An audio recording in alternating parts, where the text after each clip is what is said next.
Hei, bună tuturor și bine v-am găsit! Eu sunt Mirabela. Astăzi vă dau întâlnire din nou din bucătărie pentru că am de gând să gătesc sarmale fără carne, respectiv cu orez și cușcuș.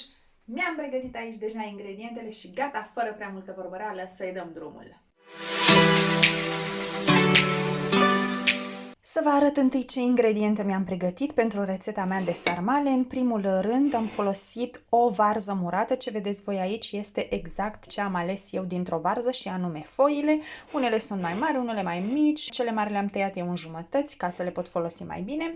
Și din ce nu am putut folosi ca și foi, varza rămasă din aceeași căpățână am tocat-o foarte mărunt pentru că o să o pun în oală printre sarmale. Mai am aici ceapă, morcov și țelină. Ceapa este tăiată mărunt, am folosit 3 cepe medii. Morcovul este ras pe răzătoarea mică, am folosit 2 morcovi și o bucată, nu știu, cam așa, de țelină rasă. Mai am cușcuș bio pe care l-am cumpărat din Demes. Să știți că întotdeauna am avut o dilemă dacă în limba română corespondentul este cuscus sau cușcuș, pentru că am auzit ambele variante, dar nu, în indexul nostru se găsește cuvântul cușcuș, cuș. Orez, o cutie de ciuperci, champignon, mai am pulpă de roșii de la San Fabio și la capitolul condimente am sare cu plante, piper, chili, boia de ardei iute și cu chili, vă dați seama, foi de dafin și voi pune și pătrunjel uscat pentru că din păcate nu am cimbru. La sarmale se folosește cimbru, dar eu nu am și asta este, voi folosi ce am. Acestea sunt ingredientele, am aici o tigaie în care voi face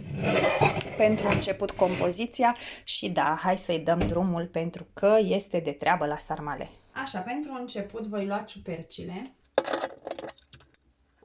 și le voi scurge de apă. Le voi și spăla puțin. Puțin, doar puțin. Trebuia o strecurătoare, da. Hai că mă descurc.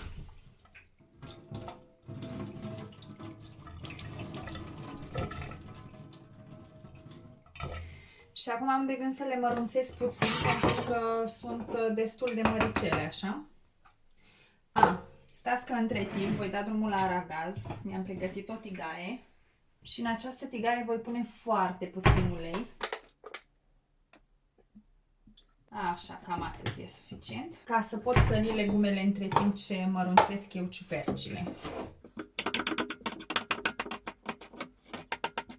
Pentru că vreau să călesc ciupercile cu legumele. După adaug orezul, fierb foarte puțin, pun sosul de roșii, la final cușcușul și asta este tot. Ok, între timp o să pun din acest amestec în tigaie, voi pune cam 3 sferturi din el, pentru că un sfert îl voi păstra ca să pun în oală.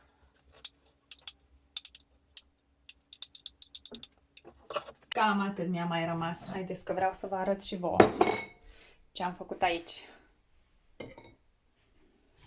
Am pus puțin ulei și amestecul acesta din ceapă, morcov și țelină. Stați că vreau să mai pun puțină țelină, că mi se pare foarte puțină. Am aprins și o lumină, deci detest faptul că în Austria se întunecă foarte devreme și mai ales în zilele așa ploioase sau eu știu cu nori. Azi nu a plouat, dar a fost o zi foarte întunecată. Ceață, a fost foarte multă ceață. Așa, aici am ciupercuțele pe care le-am mărunțit. Cam atât, că vreau să se și simtă în sarmale. Și le voi pune aici, în tigaie.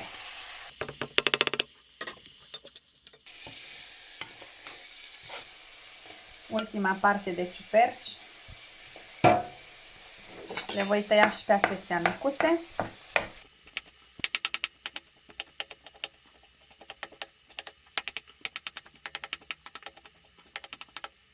Cam atât.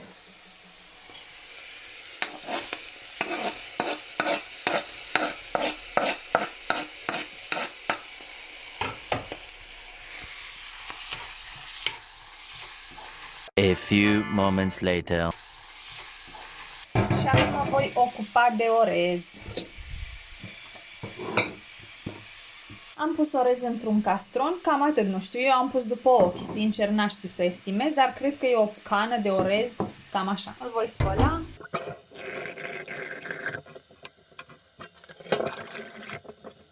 5 minutes later. Atât este suficient. Și îl mai păstrez cu puțină apă în el, ca să îl adaug aici peste amestecul de legume.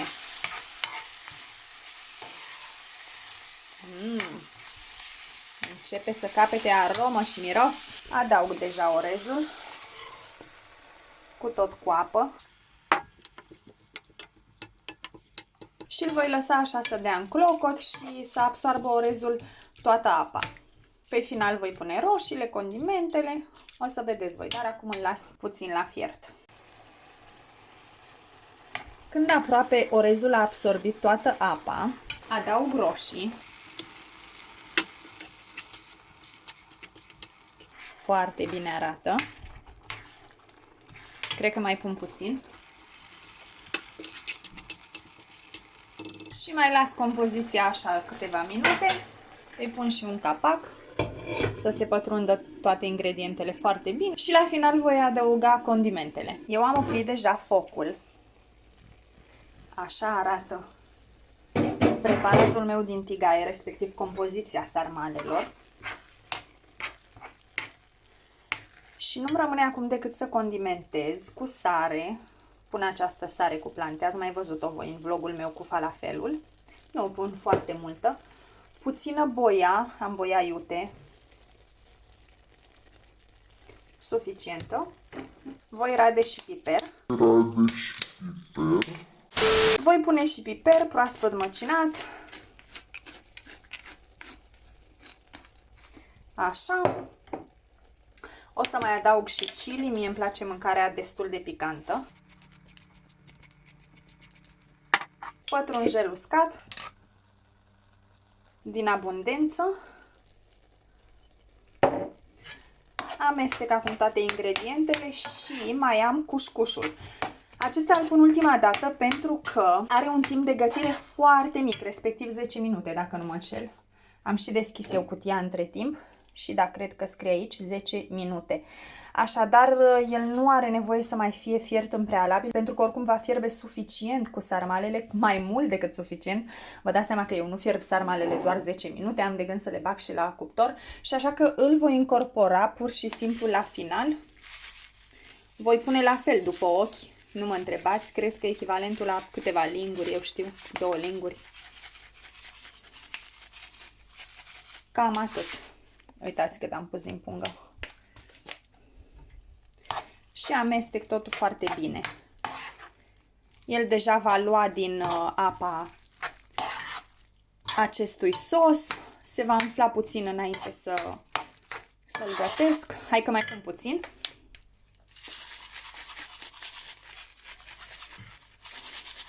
Dacă simțiți la final, după ce lăsați compoziția să se odihnească înainte să înveliți sarmalele, că este foarte, foarte tare, puteți să mai adăugați foarte puțină apă. Eu nu fac asta momentan pentru că arată foarte bine.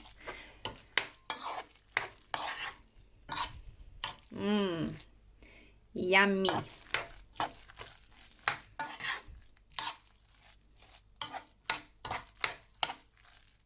Hai că mai pun o tură.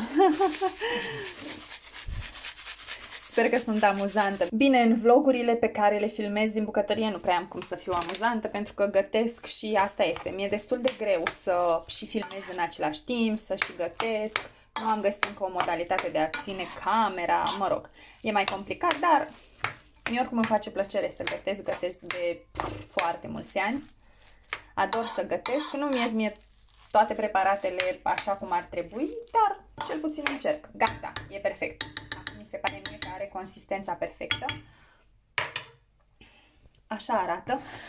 Voi lăsa totul la odihnit, la răcit mai exact, și între timp o să mă ocup de oala în care o să așez sarmalele. Voi fierbe sarmalele în această oală și în ea am pus legumele păstrate, ceapa cu morcovul și cu țelina și le las foarte, foarte puțin la călit. Am pus 2 stropi de ulei, după care voi adăuga puțină varză și le călesc puțin împreună și asta este tot. Urmează să pun sarmalele, bineînțeles, să le învelesc, să le așez. Ce să mai, simplă treaba cu sarmalele, nu? Nu e deloc complicat. Compoziția mea s-a răcit între timp, nu de tot, dar e ok încât să pot să rulez sarmalele. Aici am și oala gata pregătită, am stins focul, am călit destul de puțin ceapa cu selina și cu morcovul și puțină varză. Aici am foile pregătite, totul este pregătit, doar să mă apuc să rulez la sarmale. Da, partea cea mai dificilă din punctul meu de vedere, că nu mă pricep foarte bine să fac acest lucru, dar hai să vedem ce o să îmi iasă.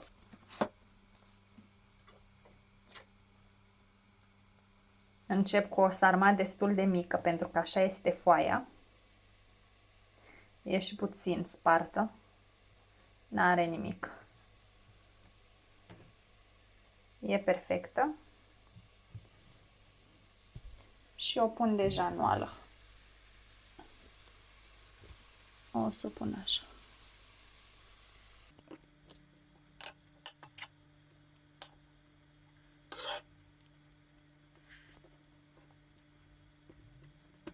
Perfect a ieșit aceasta. Să știți că am ceva emoții. L-am învelit sarmalele, așa că nu râdeți de mine dacă ceva nu iese cum trebuie.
Am terminat de pus în oală primul rând de sarmale și peste acestea voi pune acum varză tocată,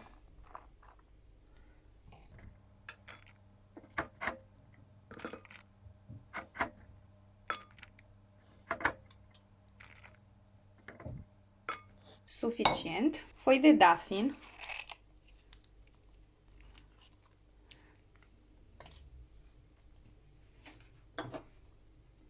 și puține roșii.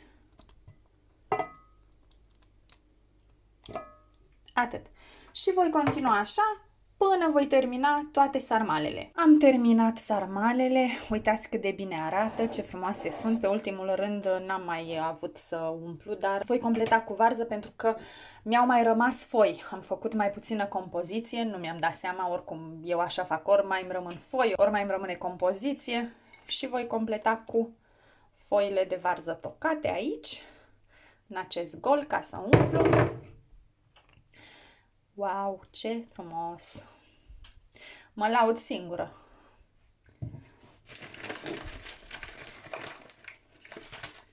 Mai pun 2-3 frunzulițe de dafin, roșiile rămase, voi umple evident cu apă oala și o să o dau la fiert.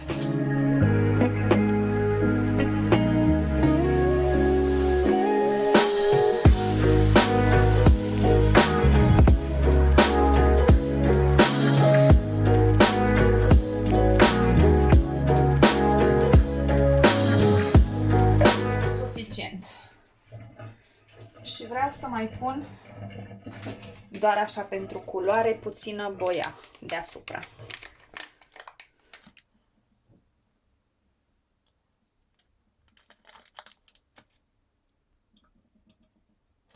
Gata! Asta este. Acum le voi da la fiert și pe final o să le las și 10-15 minute la cuptor.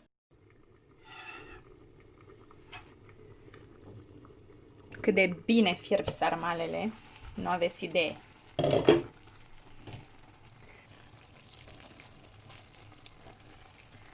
Le mai las.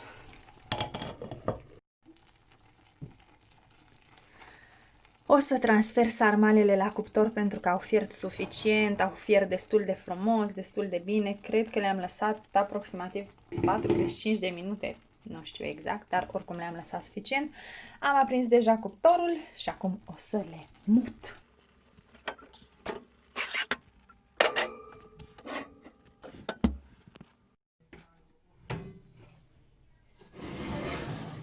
Wow, ce e aici? Yummy! Arată foarte bine sarmalele mele, s-au și rumenit și uitați ce a apărut între timp. Tadam! Am făcut și mămăliguță. Tadam! Așa arată farfuria mea. Cu sarmale și mămăligă. Am vrut să pun și un ardei iute de decor, dar gândiți-vă și voi, uitați ce ardei iute am. E dublu și cât farfuria. Deci cum aș putea să pun chestia asta de decor pe farfurie, serios? Așa. Da! Anyway, haideți că o să gust din ele să vedeți și voi ce bune sunt. Ia uitați ce am eu aici. Ce bine miros. Hai să gust împreună cu voi. Doar gust ca să nu fac poftă prea tare. Nu știți voi ce se întâmplă aici jos, că nu mai reușesc.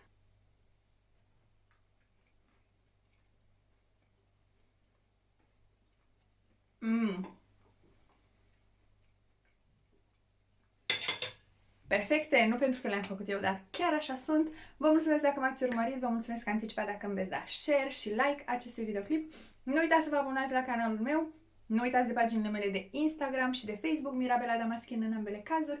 Vă doresc poftă bună pentru când veți încerca și voi această rețetă, pentru că sunt sigură că o veți încerca. Pupici, pa, pa!